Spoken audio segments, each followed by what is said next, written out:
oui, je ne dirais pas de divorce, mais en tout cas, nous sommes en train de vivre des moments extrêmement confus, et voire même compliqués. Parce que déclaration, un premier ministre qui sort à l'espace 2 mois, bi mu njëkkee def live ba mat na weer live baag nëgë ni est-ce que mat na weer def na fi live un premier ministre qui sort fait un live suba il convoque son kii national et qui fait ces déclarations qu'il a faites hier il y a forcément un malaise loolu kay constat lui-même il l'a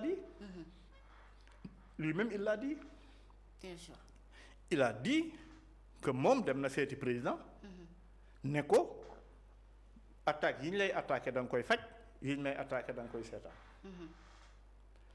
wax na ko wax na it ne fi ma nekk waruma fa nekk bu ma nekkoon président keroog nee na bu ma doon président ngeen xam waaye suñ boroom du juum suñ boroom du juum bu nit ku ne la nga war a doon la lay def su ma doonoon président Sénégal ku fi doon président nit ñi dinañ wax seen xalaat ñoom il fallait qu'ils apprennent l'histoire politique, l'histoire tout court de ce pays-là.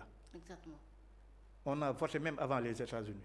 Ah ouais. Le Sénégal, c'est un pays qui a voté depuis 200 ans. Ñun suñu ay jigéen ñu ngi voté te aux États-Unis boo demee jigéen ñu voté wuñ. Les États-Unis sont le pays censé être le pays le plus démocratique du monde. D'accord. Liberté. Donc réew mi boo ko xamee doo fi def yenn déclaration yi doo ko fi def ñun loolu bi mu weesoo mu ne am na yoo xam ne dëkk bi dañu am crise d'autorité. Ah oui, justement, crise d'autorité. Qui est qui est censé incarner l'autorité du pays dans ce pays-là? Celui qui est censé incarner l'autorité dans le pays, c'est le président de la République. Justement, c'est le président.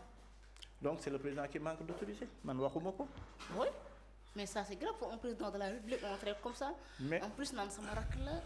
Mais oui, non, c'est des déclarations de façade, quoi. Mais en tout cas, il y a une crise au sommet de l'État. Il y a une crise au sommet de PASTEF transposée dans l'État. Ah oui. Te bii c'est une association privée qui c'est l'État. D'accord. Parce que État est une abstraction incarnée par ay institutions ay nit ay lu ne dégg naa sax mu ne man maa ñun ñooy État non État kenn du ne man la État est censé être des institutions des hommes des femmes qui l'incarnent. Donc crise boobu nga xam ne moo nekk il l'a dit d'ailleurs quand il dit que man am na ñu nekk biir Pastef commencé di wut ay militants il y a des problèmes à la base am na ñu dem ba xawma fan ñi ngi wut naan di commencé wut ay candidat man duma candidat bu ma bëggee doon candidat wala man duma candidat waxu ko candidat war ñu koo wax ak nangam ak nangam yooyu yëpp ça pose problème c'est pourquoi je dis que ñoom seen crise au sein de leur parti moom la ñu transposer dans l'État. D'accord. te enfin ça me rappelle pas trop nit ñi am nañu comme loolu waxtaan mu ne ma ça me rappelle 62 ma ne ko non c'est différent de 62. 62 entre Mamadou Dia et Senghor. 62 entre Mamadou Dia et Senghor. bokkul ak bii parce que 62 on était dans un régime typiquement parlementaire. Ok. nit ñi dañ defee ne Senghor ne contrôlait rien du tout c'est Mamadou Dia qui avait le pouvoir. moo tax quand on a dit qu'il a voulu faire un coup d'état ma ne mënoo am pouvoir ba pare di def coup d'état. Justement, ah ouais. Il est président du conseil et dans un régime parlementaire celui qui a le pouvoir c'est le président du conseil wala le premier ministre ci yenn kii yi. Exactement. Il était le président du conseil donc le président de l'exécutif le chef de l'exécutif. Ah ouais. Mais fii lui il est premier ministre il n'est pas le chef de l'exécutif. Normalement. Il tient sa légalité et sa légitimité par une signature du président de la République qui l'a nommé.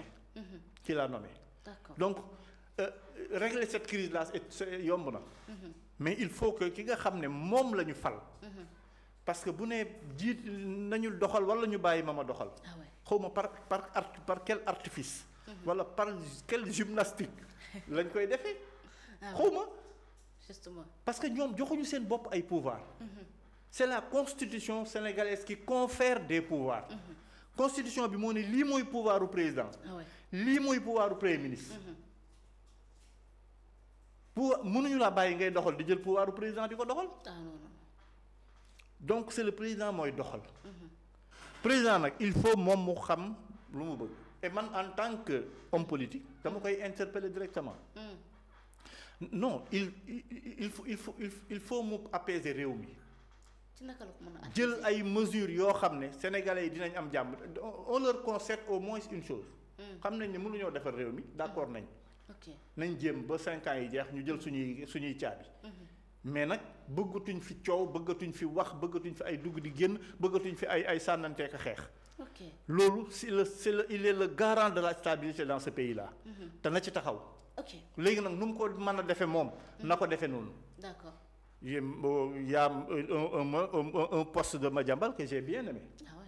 il faut démettre le premier ministre wala que tu te démettre. justement loolu dinañ ci ñëw incha allah bëgg na yaatu alors président gis nga tamit sorti perte répété yi nekkul ni premier ministre li ko metti bokk na ci sa condamnation sur l'affaire Mame Mbaye Niang parce que certains disent que si le droit est dit il ne sera pas candidat d'ici 2030.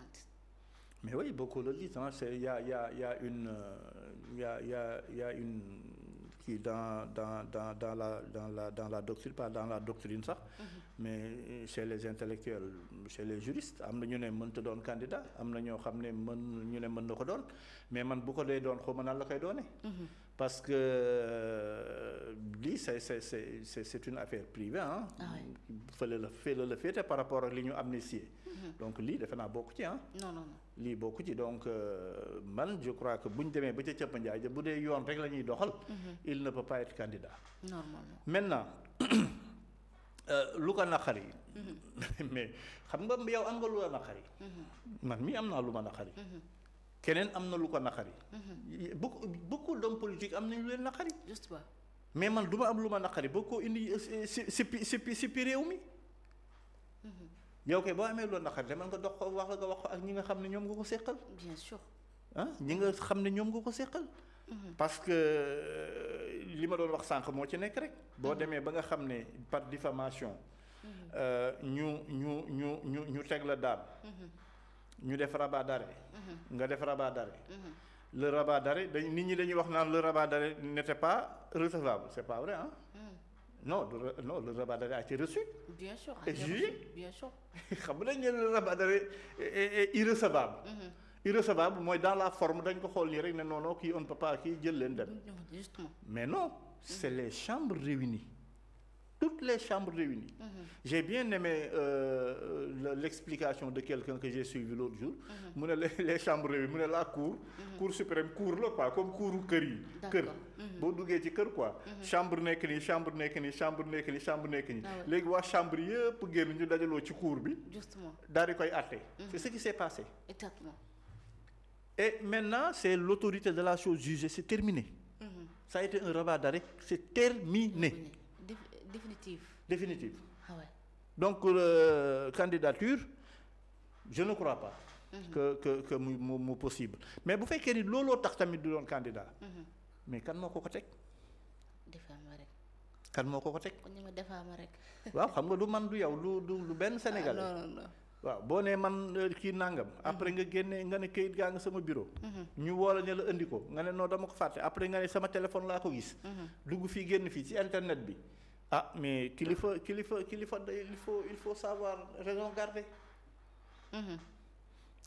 En tout cas c'est ça quand même xaw na doy waar loolu alors président démb dégg na premier ministre mi wax ci li nga xamante ni si moo daal di doon parti état est-ce que loolu tey bu amee